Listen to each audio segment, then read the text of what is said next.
From KVUE News in Austin, you're watching Texas This Week with Ashley Goudeau. Good Sunday morning. A new state law is the subject of yet another federal lawsuit. Let's get to the three things you need to know in Texas politics. This past legislative session, Texas lawmakers passed House Bill 1888, requiring early voting locations be open for the entire 2 weeks of early voting, or they can't open at all. This essentially bans mobile voting, where polling sites go to various locations. The Texas Democratic Party is already suing the state, saying the law disenfranchises college students, and now older voters say they're impacted too.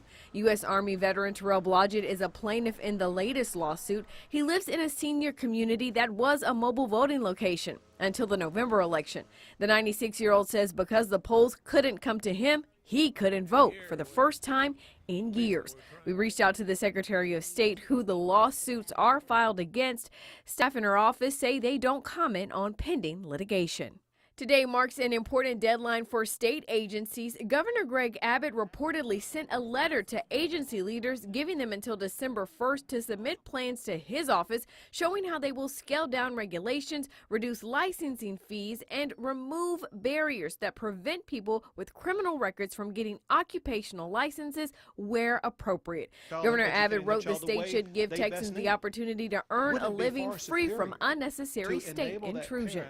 Former New York City Mayor Michael Bloomberg officially launched his campaign for president this week, and the Democrat is spending $3 million on TV ads in Texas. In fact, the ads are already running in Austin. The billionaire is spending a total of $35 million on ads in 32 states. The presidential candidates aren't the only ones gearing up for the March primary. There are now 11 Democrats running to challenge U.S. Senator John Cornyn, including Cristina Tzintzun Ramirez, the founder of an organization dedicated to registering and mobilizing young Latinos to vote. We sat down to discuss her campaign. Tell our viewers a little bit about yourself and why you're running for the U.S. Senate. So I am running for U.S. Senate because I want a government that belongs to and serves ordinary Texans. I've spent a decade and a half here in our state leading some of Texas's most important voting and civil rights organizations, bringing people together to solve some of our real problems that ordinary Texans go through, like helping raise wages for tens of thousands of workers, make our jobs safer in our state, and take on some of the crises around student debt and climate change. And, you know, I know that I also reflect and am able to get out the diversity of our state, that no Democrat can win in Texas unless we're able to turn out more voters of color and young people, and no one in this field has done a better job than me at that. My mom is the oldest of 9 kids from Mexico, and my dad's a white American that met her while traveling in a VW bus in Mexico in the 70s.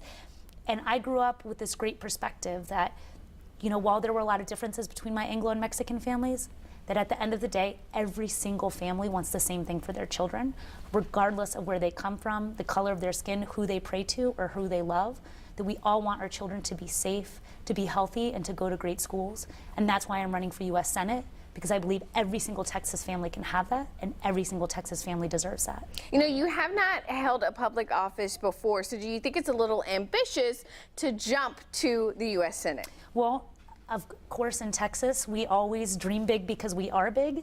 I haven't held elected office, but I know that people want more than anything someone that's a fighter, that understands what they go through, that knows just how hard Texas families work. When I do become our next senator, I know who I want to go to Washington and represent, that I want to represent the working class and middle class families that make our economy strong. You know, while John Cornyn has been our senator for nearly 2 decades, when he was taking millions of dollars from the construction industry, I was making $43,000 a year representing the people who built our homes, our schools, and lost their lives and limbs building our state's economy. I know that in this state we work harder than most people in other states, but you wouldn't know it by looking inside our pocketbooks that John Cornyn hasn't supported raising the minimum wage. He voted against equal pay for women and voted against making it easier for workers to unionize and have better working conditions. Texas leads the nation in having the most uninsured people, adults and children in the country. And there was a new study that found like 1 in 4 Texans has medical debt. What do you think that we can start to do to address the lack of health care or access to health care in this country?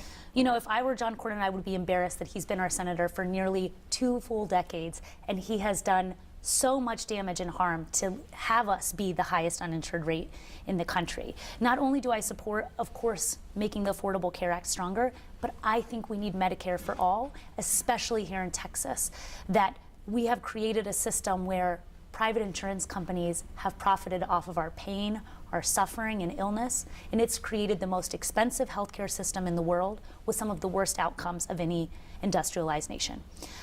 I want to make sure that we get rid of the profit margin and that every single American has the right to have the highest quality health care when they need it and be able to go to the doctor when they are sick. So when you say Medicare for all, does that mean you want to take away private insurance?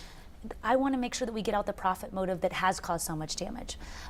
We have, by allowing insurance companies to be in charge and hijacking our health care, it really has resulted, especially here in Texas, for us having the highest uninsured rate in the country. As Democrats, we have an opportunity to join the rest of the industrialized world and make sure that every single person, especially in the richest nation in the world, be able to go to the doctor when they are sick. So is that a yes then? Yes, absolutely. Sadly, one of the things that we've seen as of late in Texas is mass shootings. We had the tragedy in El Paso, what happened in Odessa. What are your thoughts on how we begin to protect Texans and prevent these types of tragedies from happening? So I graduated the year of the Columbine shooting. So I have been waiting my entire adult life to see Congress do very basic things that the vast majority of Americans support, like universal background checks, ban to assault-style weapons, and instead we've been teaching kindergartners how to play dead in their classrooms. I support a ban on assault-style weapons, and I support a buyback, because I believe if you support one, you must support the other. That we have asked, our politicians have been willing to put forth the interests of the NRA and the contributions of their donors versus the interests of American lives. I want to make sure that we're actually passing policy solutions, of course, the low-hanging fruit that the vast majority of Americans support, but also pushing for policy solutions that will make sure that Americans' lives and children are safe in their schools. When you say you support a buyback, is that mandatory or voluntary? I think we have to support a mandatory buyback, but we need to make sure it's a cost-effective program. It has incentives for people that will want to participate. You know, I was the best shot in my family growing up. I support the Second Amendment, but I want to make sure that weapons of war that only can cause massive carnage, and there's already millions of these kinds of weapons in circulation, that we get them out of civilian hands so that our families and communities can be safe. And now, instead of the last word, we're going to do something a little different this morning.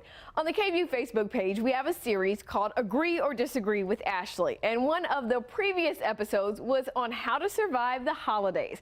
So in honor of this holiday season, we're bringing you the segment on TV.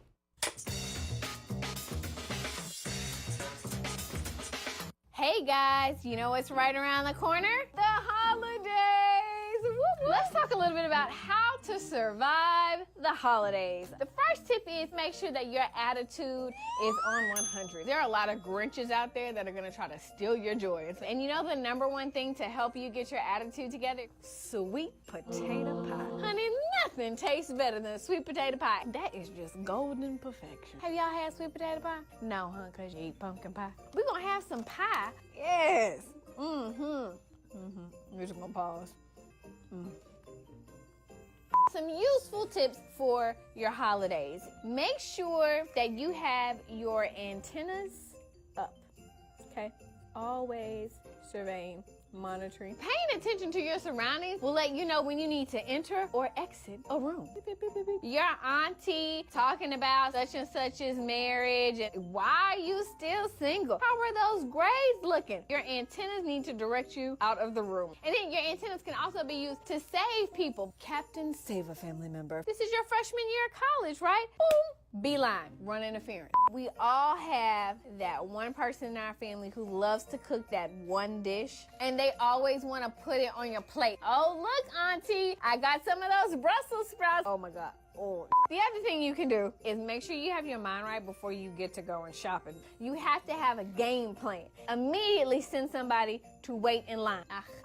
That's the worst part. The lines are ridiculous, and then you all converge, and then you're ready to go to the next store. It's very smart. Another major thing, one word, enough said, flask. Invest in one. Keep it with you when you attend all family functions. have your own. It's an automatic attitude fixer. In fact, that's what you can get people. Get them engraved flasks and little mini liquors. It's a perfect present. Who wouldn't want to get that for Christmas? So that's it, guys. Keys to surviving the holidays: good attitude, sweet potato pie, a flask. I personally think that's all you need. What do you guys think? What do you need to survive the holidays?